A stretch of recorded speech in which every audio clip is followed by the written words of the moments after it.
whenever we have had like team members who love their job, they create miracles. One of them created an AI film out of only AI product. The only change they made to launch ChatGPT was with a little bit of reinforcement learning to make it a chat format rather than predict the next token format, right?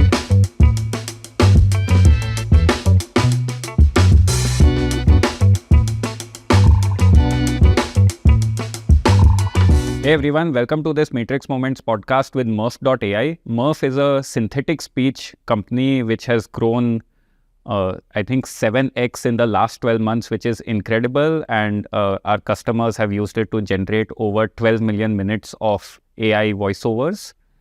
We are privileged to be partners with the team for a while now. So I'm excited to welcome Ankur and Sneha to the podcast. Thanks, Tanay. Thanks for having us over, and excited to do this together.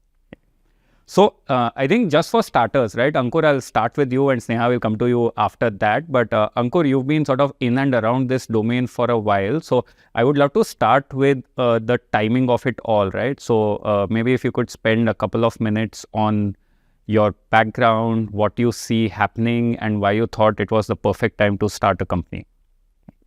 Sure, yeah. I think in my experience, research always sort of precedes commercialization. And it's more than true for AI as a space. And in my last stint at Goldman, I was actually pretty close to the space. I was familiar with the research breakthroughs that were happening. I was really pumped up with the 2017 Transformers paper that came out. And yeah, that was sort of the inspiration to start something in this space for us. And so I started looking at all the generative things that were happening, especially in the research domain. Nothing was coming out in the commercial space yet. And speech sort of struck me as a place where there was maximum ROI, so to say, to be sort of derived from this sort of research work. And it continued to be a very non-maneuverable modality, in my opinion, because I mean, once you've recorded something, getting it to in a completely different shape or form, whether it be accent transfer or anything you want to do with that speech, is a really hard problem. Something that just cannot be done without AI, and it was really clear at that point to me that this is going to be disrupted in the next few years. So we are sort of like early to this generative AI boom at that point. Yeah, got it. And maybe for the rest of the founders who are interested in this domain, since you mentioned modalities, right? And you had shared that your team was working on things like document parsing and other such projects. So where are things hitting maturity? Where is there still opportunity to go further? And just if you could share timing of it all, that would be brilliant. Sure. Yeah. I mean, so I think everything started from 2012 paper of from Goodfellow on GANs, and 2017 on Attention is All You Need was the next sort of seminal work in this space.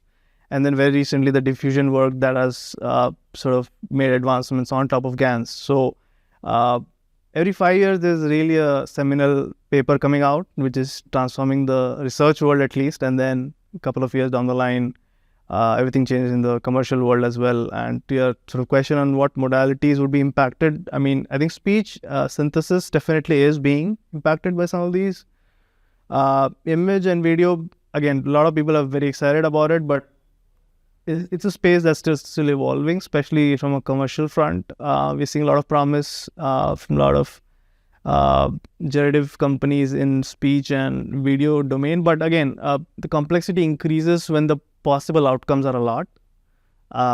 And especially in case of video, it's just almost infinite possible outcomes. If you're trying to go from speech, from a text modality to a video modality, the number of outcomes that you can imagine is a lot, and that's really proportional to how complex that is, and that is sort of inversely proportional to how mature that tech has become so far. So the next wave is going to be in some of these complex modalities, that's for sure. Got it. Thank you. And I think it's actually the combination for me that makes it far more interesting. So Sneha, once again, welcome to the show. I'd love to maybe spend a few minutes on your background, as well as again, when Ankur talks about speech, what were your first reactions, right? Right. So I have sort of always been curious about building new things. I have been in startups for over a decade now, and was certainly looking to do something new. From my time, when I was doing my marketing stint at Urban Ladder, I was sort of working very closely with creators. We used to build ads of, all kinds. And I had seen sort of the challenges with, voiceover and audio maneuverability pretty much like firsthand. When I remember the first time that Ankur created something and he showed me the output and I said, yeah, this is really going to disrupt. We should do this because I just felt confident from having, seen that space that, we would be able to sell this. It was that moment for me. I think that was sort of like the start. But of course, like we discovered several other use cases along the way. But that's what sort of like helped me build real conviction, about the idea. Yeah, got it. So you obviously relate as a marketer, and I've been a marketer myself, right? So you create a voiceover, it doesn't add up with the video, maybe the pacing is wrong, maybe you want to delete a word here and there, a lot of back and forth involved with the voiceover artist to get to the final output, right? And this really compresses that into minutes versus weeks, right? So I think that's brilliant, seen the pain myself. You found an idea, obviously perfect timing. You said, let's go and sell this, right? So what happened next? How did you go about finding your first customers? Right. So I think it's interesting, even before like the beta product of Murf was out, we wanted to get validation from, customers who sort of actually need that product, actually need the output, forget the product for a bit. So at that point, it was really about establishing the quality of the voiceover that we're able to create and whether that really like fits the bill in the minds of customers. And, having been in the startup space, I first, I did run it by a few people I knew in the marketing domain, in the creative domain, but I think a little bit from a conviction standpoint, like for the founding team, we said that, hey, we want to really sell to customers who have not heard about us, don't know us, probably will be super harsh with us about the feedback, but we want to do that, right? So, so that was sort of like the thought starter behind selling very early on and seeing if there is somebody in the world who finds value and has no bias for us, right? So me and my co-founder Divyanshu, we sort of started reaching out to people on voiceover platforms, platforms where customers would come looking for voice actors. So that was the bar that we kind of set for ourselves, and we would reach out to customers, looking for this and say, hey, we have this new AI-based product that we're building, and this is the quality that we're able to achieve. Would you want to give this a try? And a lot of customers, were like, no, I'm not looking for AI voiceover, etc. So just pausing on this one, right? So when you said platform or marketplaces where people come, what would these be? Because I've usually seen like voices and all where people are listing themselves, right? So Upwork was one such platform where we sort of created an account and started reaching out. We were a new vendor even on Upwork, so it was, that was never the GTM. It was just an idea to test if the quality of the product really like stands for the customer. We also created an account on Fiverr and interestingly started getting orders, like more inbound and I remember that time that we did it like on a very small scale and eventually like sort of very quickly grew out of it. But it was very, very important for us to establish that, at a global scale, with geographies we are not familiar with customer demographics that we're not familiar with, can we still make that call and say that, hey, this is still like adding value. This is something that they want to buy. A lot of those customers, interestingly, ended up buying the subscription when we actually launched the product. That was sort of like the start, very early days. But I think another thing that I'll add to what I think Ankur was sharing about the sort of market being super nascent at that time for at least realistic synthetic speech. But we had seen certain like pockets of the market which we were small at that time, but they were growing like 10x over 6 months. And while that absolute scale was not enough, it would like give me confidence that this still continues to grow. And with the advancements that we were making on the R&D side, when this does become a mature market, it will be very, very big. So I think that was sort of the thought behind investing on content very, very early on and being super consistent. Content is like one of those games where you see no ROI for like a really, really long time. You have to keep at it. I remember like the Murf blog and the website, and there was pretty much just me, Ankur, and DP for almost like a little short of a year. And I used to write everything like myself, and that's how we sort of started with little things and scaled that eventually. Yeah. So phenomenal tech, obviously, right? I think, again, instruction for all founders, do things that don't scale, find customers who give you brutal feedback, hopefully not from the network, otherwise they say good things, right? But when you had to think about, again, building a motion and a product that could scale, right? How did you make those choices around the go-to-market, right? Because you've created a voice, now there's a lot of different places where this can be applied, right? So what were some of the choices over there? Yeah, that's a very interesting question. So for us, there were two things that sort of led us to go PLG overall. The first thing was that we wanted to be a global company right from the get-go. We knew that the market for synthetic speech was, for whatever reason, it was the largest in US, Canada. It was where all the incumbents already had presence. So we wanted to compete at that scale. We didn't want to fall short of that. So that was one sort of thought. The second thing was that we very quickly realized that the way the initial like shape and form of that our product did take, it wasn't very hard to understand value in the product if you have the use case. If you don't have the use case, you probably would like play around and say, hey, maybe someday. But if you are looking for a voiceover and it works, then it just works. So I think these were sort of like the two considerations that led us to go fairly with a very simple self-serve motion. And just scale. We realized that once we were able to get our product in front of the relevant audiences, they would try out the product and a lot of them would buy. And we said, hey, if this is working, could we just work on getting ourselves in front of a larger audience which has a similar use case? I think that criteria still did apply. And that's where I think bunch of our, overall content strategy, inbound, intent-based marketing, all of that was focused because I think in the early, at least year and a half, we did not at all, venture to sort of like, a brand marketing or that kind of zone. We really said that if customers have a use case, can we serve them well? Are they finding value, right? And we sort of like really scaled. I think that overall effort did pay off a lot. Last like 6-8 months when this became really big. So in hindsight, I think it was a good choice of strategy that we did. Yeah.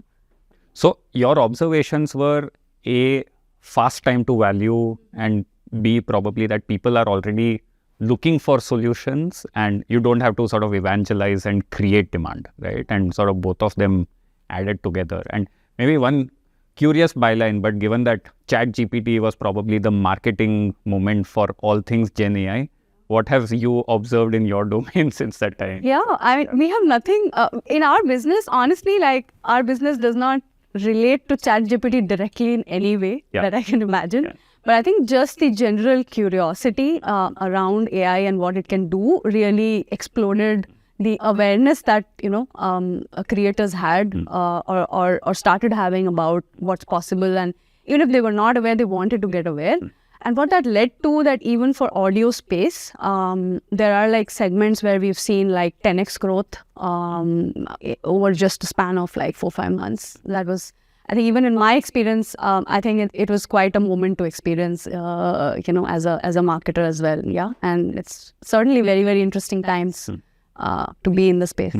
Yeah, and I know I've spoken to you about this before, right? But building a US first B2B GTM is hard, right? Because the toolkit is finite, right? You can buy a billboard, do an event, run a podcast, write content online, run some ads, hire some outbound sales reps, right? So I think finite set of options, and then it becomes, for me at least, a game of execution, right? That what can you do really well and where can you stand out, right? And if we've not understood this already, you are really crafty in how you get to customers. So when you thought about that, okay, there is demand online, I need to sort of get in front of this audience, what were the 2-3 things that you did that stood out in terms of driving demand for the product organically? And maybe, again, the devil is in all the details, so the more you can share, the better. Sure. I think the first thing that I'll say about generating any kind of organic traffic, irrespective of what channel you're after, is about consistency and quality of content. What you say does matter. If you say things that are just irrelevant or is just like really low quality. So I remember that until like a year ago, I used to review every single piece of content. And after that, I just started realizing that, hey, I'm being probably a control freak about this and stopped doing it. I don't do it anymore. But for a really long time, I was very worried about the kind of content that we're putting out. And at least I kept sort of our, conscience clean on that we would not put out something that we don't like. Yeah. A lot of it was written in-house, really with hard work, right? Quality. The second thing about it is actually consistency. And I think, like I was mentioning earlier, for a lot of channels, you just have to keep doing it. And for a really long time, you see like very, very incremental movement. But then when that step shift happens, it's like bigger than like any channel that can like create for you. So we stayed consistent. And I think somehow our early team members did carry that philosophy forward really, really well. They sort of like stayed at it, kept creating, content on relevant topics. We did not spread ourselves thin. And the reason for that was that we knew that there was sort of like deep intent in certain categories versus some other, businesses where you would take a very sort of wide approach. So I'll actually double click on that, right? So text to speech, very broad category. Is that what you went after? That is one of the categories that we did go after, but there were a lot of like new market creation sort of possibilities coming up as well. But then again, we stayed within the domain of voice. We did not just want to generally, we could have, created content on all kinds of generative media. Some of it we are venturing into now because of, our product offering increasing.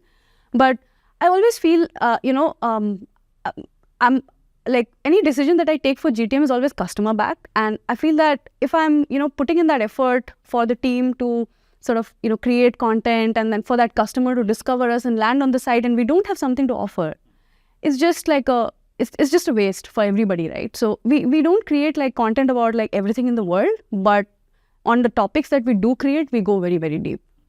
We sort of explore all use cases and, really stay consistent about it. I think it's just consistency and hard work, I would say. Quality. That was like one whole piece in that sense. I think apart from that, one large piece that we continue to work on is improving the product experience, because it's only half the job done to get people in. If they, our motion is completely self-serve for a very large part of our audiences, and if they are not able to discover what we create and just are not successful at creating whatever they are here to create, they are not going to buy us. So yeah, I think just the pace of like product feature launches, I think Ankur has this philosophy of just ship fast. This express shipping psychology in the org that I think his entire team has. I think you can touch upon more on that. But we just kept hearing from customers and building, right? And a lot of the features that we built in the early years, honestly, I think we had not visualized that the product will have these. They only came up when we spoke to customers and they said, hey, you're doing great at this, but can't you just simplify my workflow by doing this? Or can't you add this feature? I want to maneuver the voice in a certain way. I want my brand to sound a certain way. Things like that, right? Use cases like the voice changer. I think it was completely visualized out of customer use case that I have already created so many videos and I just need to change my voice. Like, why are you asking me to create a script again? So we said, hey, just bring in your video or your audio. We're going to do the rest, right? So, yeah. It just goes back to build something that people really want philosophy. Everything we built from our initial launch days to now, so far has been all customer demands. Yeah.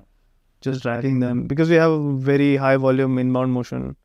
We have enough statistics to know who's going to be willing to pay for what and what kind of audience needs what. And as far as that aligns with our general direction in terms of who we are trying to cater to, it's really easy to build a roadmap out of that. And I know you mentioned that you stopped looking at content, team is taking the mandate forward. I'll come to the team in a minute. But I want to talk about the listicles, because when I was doing the research, you were on top or at sort of close to the top of every listicle that I went to, and Google sort of prioritizes them now. So how did you make that happen? Yeah, I think a lot of that credit does not go to me. It goes to my co-founder, Divyanshu again. I think very early on, what we started doing is that he would like reach out to influencers in the community who were sort of like thought leaders in innovative tech products, and just ask them to check out our product and share a review if possible. When we were very, very small, nobody knew about us. A lot of them wouldn't put in the effort to check us out, but some did, thankfully. And we kept consistent about that as well, just like with anything organic. And yeah, over time, one influencer posted and another one heard from them. And that sort of like started snowballing after a point. But there was this interesting story that I remember, about DP reaching out to one of, I wouldn't name them, but they are very, very very large tech blog, and they only review products that they think are innovative. They wouldn't even open our product, to just consider us for a very long time. But then he kept at it for 2 long years until the guy decided to sort of... From an anonymous email ID. So they think... Yeah. What was that email that he sent?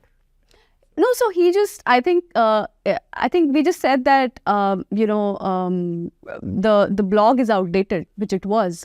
So were you like a customer saying this blog is outdated, I saw this cool product you don't have? I wouldn't say we were a customer, because, for a blogger, it's a reader, and they care about their readers. And yeah, I think...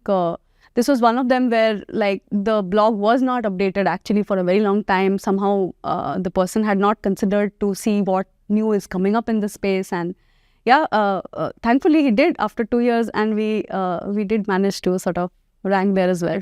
Yeah. Okay. Awesome.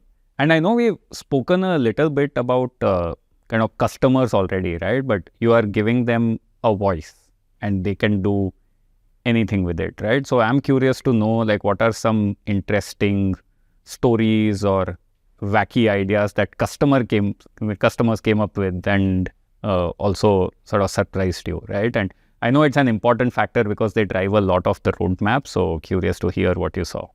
Yeah, I mean, we've seen a diverse set of use cases. Business customers, like, there's someone who's been using us for over 2 years.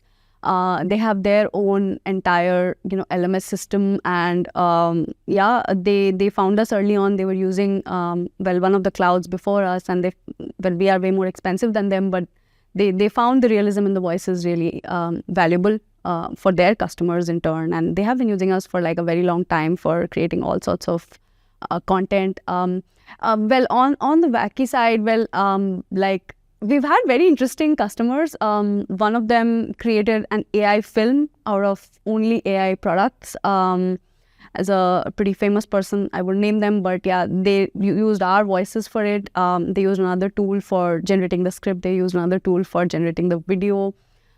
We've seen podcasters create entire podcasts out of Murf voices. So I've seen ads. No, I think it's lovely to see. I think some of the changes that are, creators. I think I had actually read this somewhere a few years ago that with the creator economy, as soon as the power is handed in the hands of the creator to do something new, they do things that surprise the builders all the time, right? And we've seen that stuff happening all around. With ads, with like I said, podcasters. People creating poems. You've had people doing jazz. It's not important. Yeah, even raps.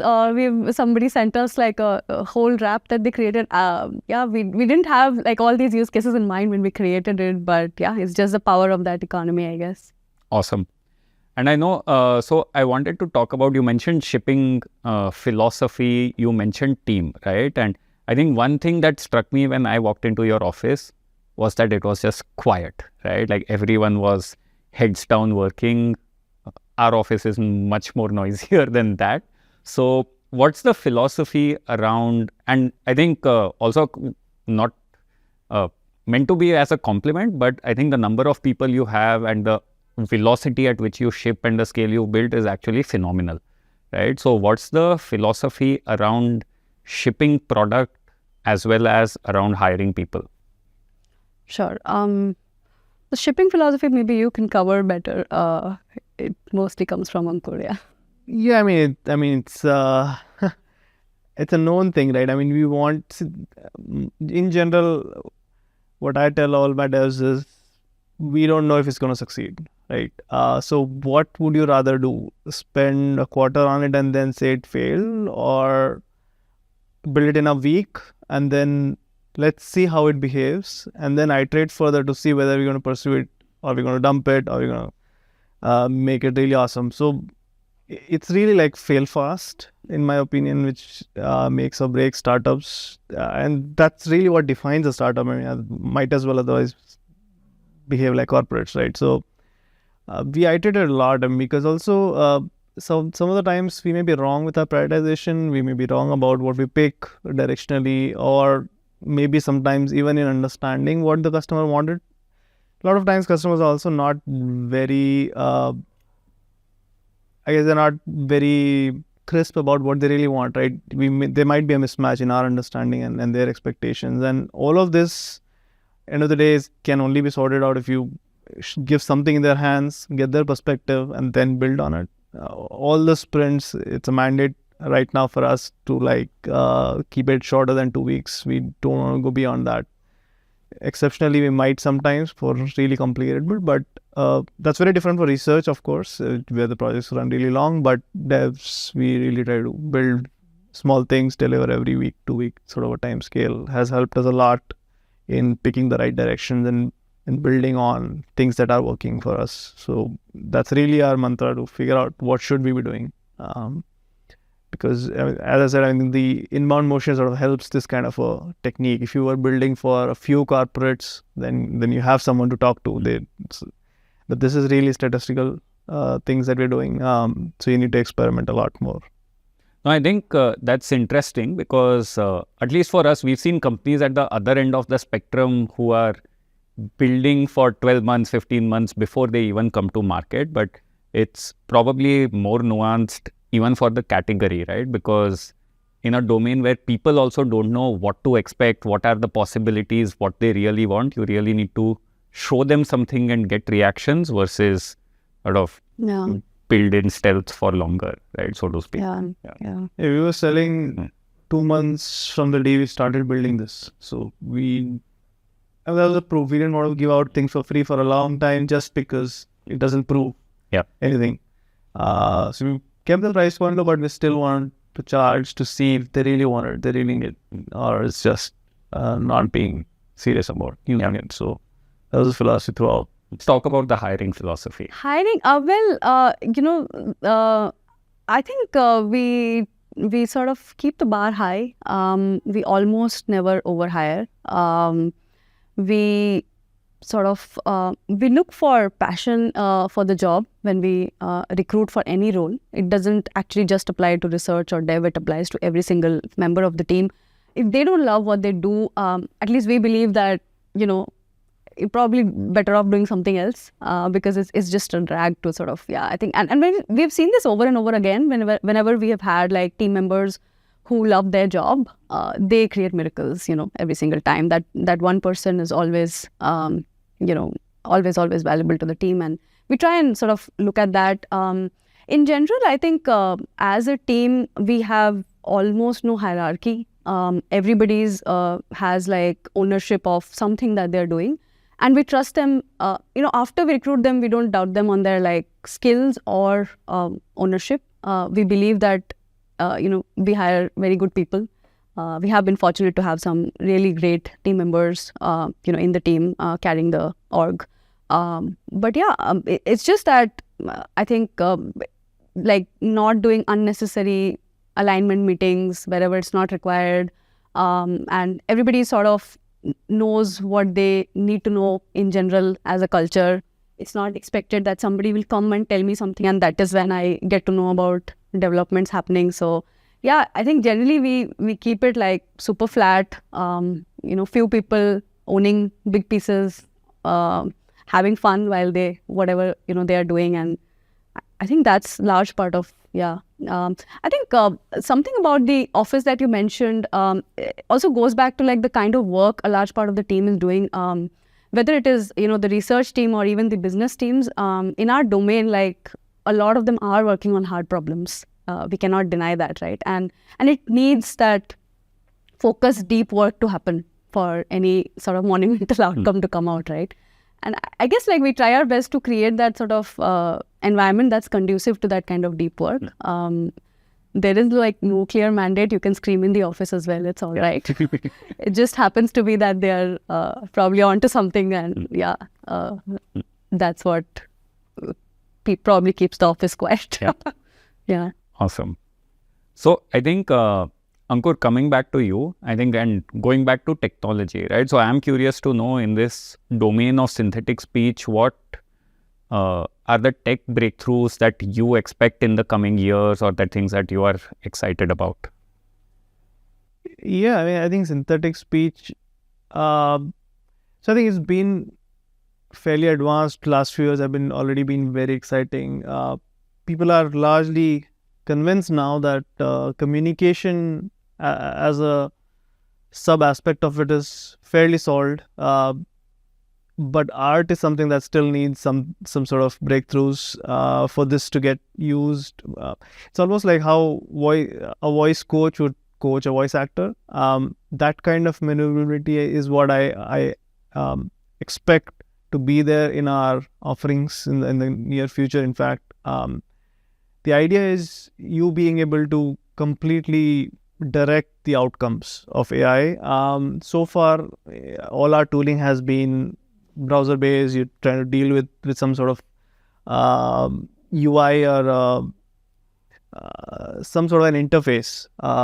But I think the next generation of tools that will build on synthesis are going to be where you are interacting much more naturally. You would be very explicit in terms of how something should be done. You'd probably not depend on a UI to direct that, because probably that's not a very natural sort of thing to do, because there are a lot of nuances. So you may want to have very specific requirements on your pronunciation changes. You may have specific nuances on accents that you want. Within a sentence, you might want to change the emotion. So there's just so much you can do when you get into the art side of things, and I think I'm very confident that in the near future that all of that is going to actually be catered to.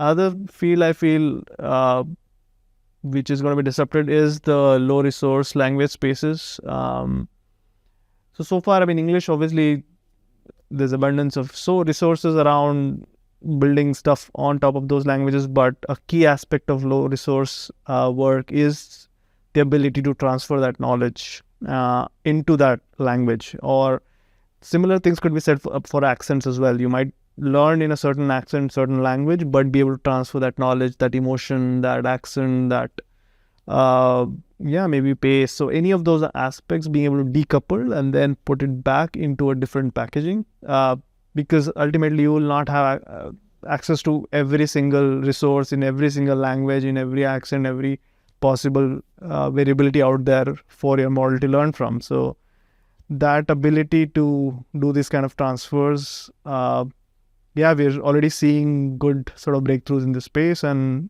it should be close to commercialization fairly soon. So you'll be able to deal with any language eventually in the sort of similar agility that we can do today with English and beyond as well, obviously.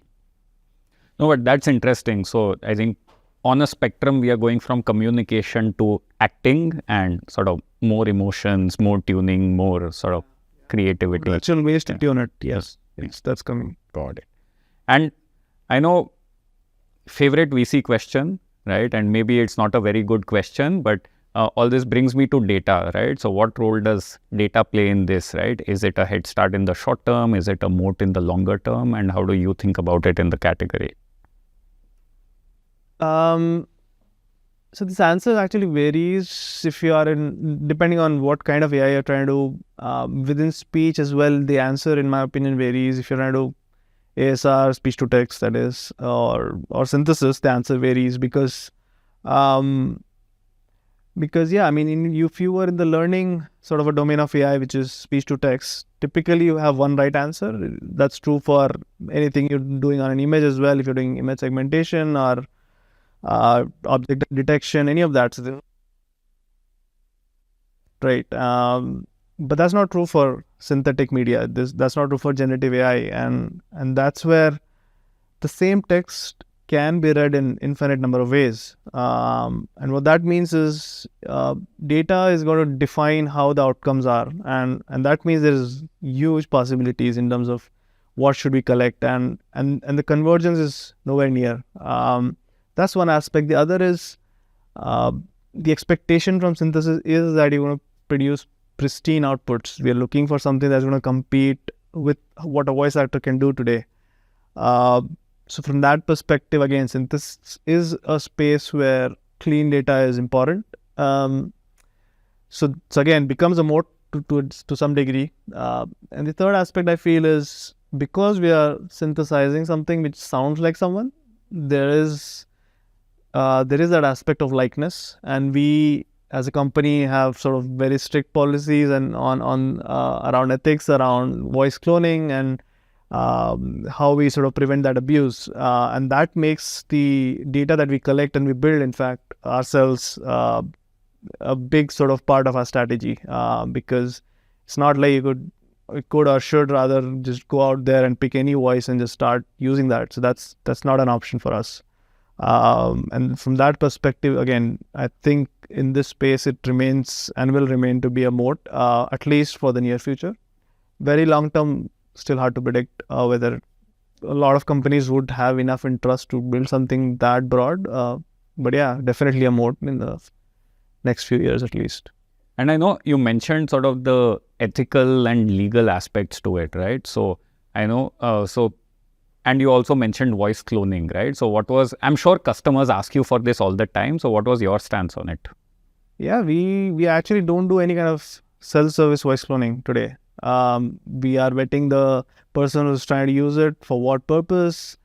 We have voice fingerprinting to identify whether it's the same person who's given that recording. We have all the measures in place to know that it's being used in an ethical way, if we have enough consent from that person. As you said, yes, demand for it is there in terms of, and the laws aren't great yet, but we're already sort of ahead of that curve in terms of how to sort of, be completely on the right side of this. And that's been our philosophy. We've not, anything else on your mind in this? Yeah, no, I think we sort of have very, very clear, transparent contracts with the actors we work with, and we protect their data with all the might that we can. Yeah, and we don't let anybody clone something that doesn't belong to them, or they don't have consent. Yeah, like Ankur said, we've been very clear on that from the start. So I actually had an interesting experience on this one. I was trying one of these AI music generators, and I just created 4 tracks, played them out, opened Shazam on my phone, and Shazam could sort of link them back to at least 2 out of 4. It could detect what the music was, right? So even in music, like that sampling, it sort of mapped to another song. So I think legal implications are very real, right? Absolutely, yeah. Quite higher than text. Yeah. And I know, so data was obviously one hot topic. The other one, I think, which everyone loves is defensibility, right? Whether you are a founder or an investor, it's top of mind for everyone because the pace of change is honestly anxiety inducing. I tell people that I switch off Twitter just to save my mental bandwidth from this and to sleep well at night. But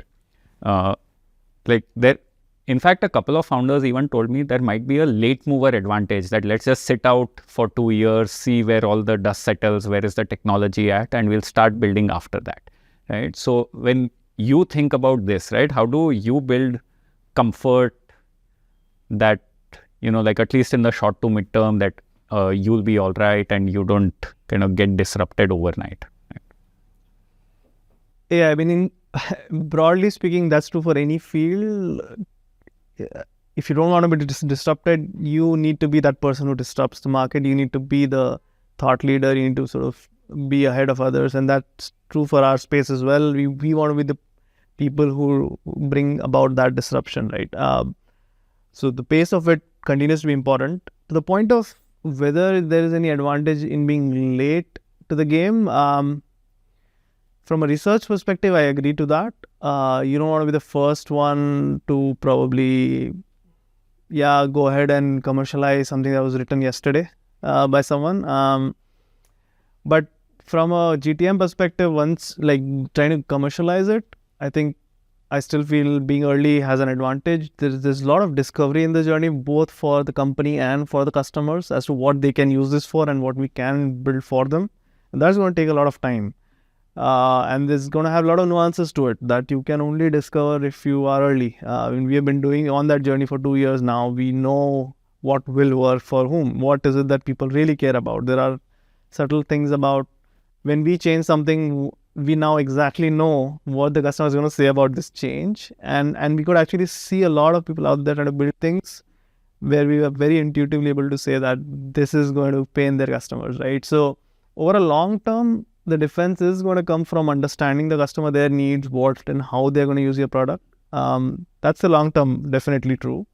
But in the short term, because the space is evolving so fast, I mean, innovation in this space and being on top of research is going to be really key. So next couple of years is going to be key.